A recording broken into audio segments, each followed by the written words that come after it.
Satu, dua, tiga. Assalamualaikum warahmatullahi wabarakatuh. Alhamdulillahirrabbilalamin. Asyhadu alla ilaha illallah wa asyhadu anna Muhammadar Rasulullah. Allahumma sholli ala sayyidina Muhammad wa ala ali sayyidina Muhammad. Bismillahirrahmanirrahim. Fil kitabil karim. A'udzu billahi minasyaitonir rajim. Bismillahirrahmanirrahim. Qul huwallahu ahad, Allahus samad, lam yalid wa lam yulad wa lam yakul lahu kufuwan ahad. Shadaqallahul azim. Hari ini kita mau ngapain, Dik? Hari ini kita akan melakukan suatu perbincangan tentang zuhud dan tawakal. Jadi di sini kita akan jelasin zuhud itu seperti apa dan tawakal itu seperti apa. Nah, jadi pertama-tama saya perkenalkan, nama saya Andika Budiman, absen 4 dari 8B. Nama saya Muhammad Farah Fadilah, absen 20 dari 8B. Kita dari kelompok 2, coblos ya nomor 2. Dik, kamu tahu nggak sih cerita tentang Kabilah Al-Adawiyah tuh yang di tes itu tuh? Kita kurang tahu. Tahu sih sedikit, emang apa?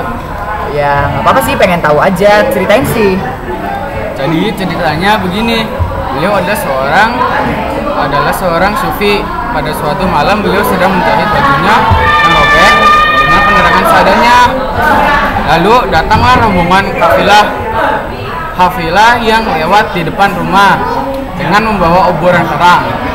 Walaupun ada obor yang lebih terang, beliau lebih memilih lampu minyak yang tak terlalu terang.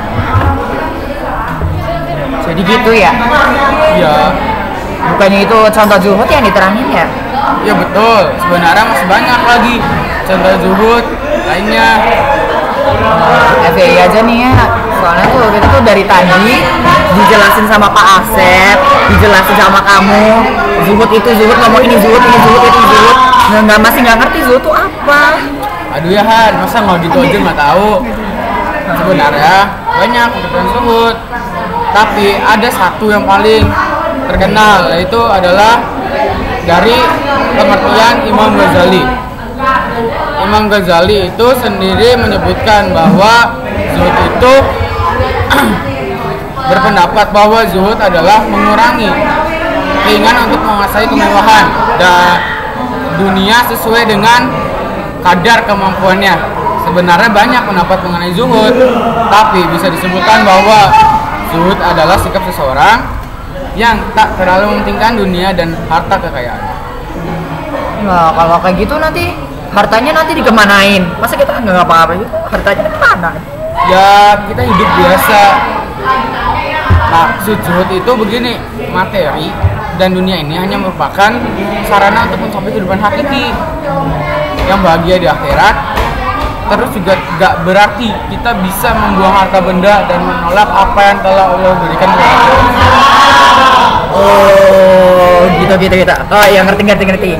Tapi ada nggak sih ciri-ciri tentang zuhud itu gimana gitu? Oh, ciri-cirinya banyak. Tapi seperti bersikap sederhana, mendahulukan ridho kepada Allah, harta benda hanya sebagai sarana beribadah kepada Allah dan lebih mengutamakan kehidupan akhirat. Contoh perbuatan zuhud dalam kehidupan sehari-hari banyak. Selain cita Rabiul Awadiyah tadi, misalnya ketika kamu ingin melihat konser idola favoritmu, tapi pada saat yang bersamaan keluarga besarmu sedang mengadakan pengajian, kira-kira kamu lebih pilih yang mana? Pilih yang mana ya?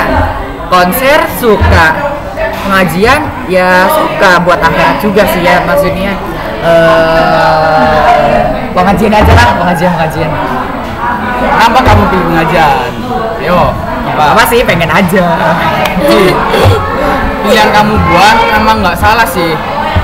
Sikap itulah yang dimaksud. Nah, sikap zuhud. Ngomong-ngomong, bukannya kamu les bahasa Inggris ya? Aduh, ya menanti sih, maksudnya masih jam 4 sore kan, kalau les kan jam 4 sore. Aku kan dari kegiatan, jadi free. Katanya cowoknya tadi lagi berduaan sama Den. Berduaan? Bukan, itu nggak boleh ya. Tahu. Jauza tuh itu tahu nyontek pas ulangan. Sebenarnya tuh Jauza tuh bisa, cuman gimana ya, jangan-jangan malas nih belajarnya. Lucu, udah kembali ke laptop Kayak apaan aja lu. Nah, oke, sekarang kita bicara tentang tawakal. Jadi kalau tawakal adalah sikap berserah diri manusia, tapi setelah ikhtiar ataupun usaha terlebih dahulu. Jadi tuh kita tuh harus berusaha terlebih dahulu. Baru kita berserah sama Allah.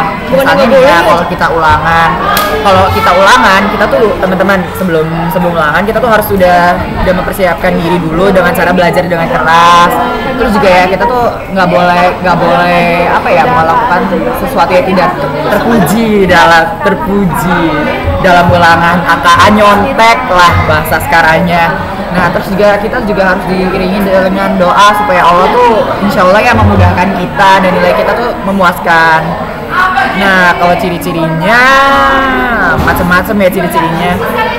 Ciri-cirinya orang tawakal itu tidak mudah putus asa, menjadi sabar, terus juga orangnya lebih kalem, terbuka, ya seperti itu. Nah, kalau itu apa ya? Misalnya nih, kalau kamu ulangan, kamu nyontek atau enggak?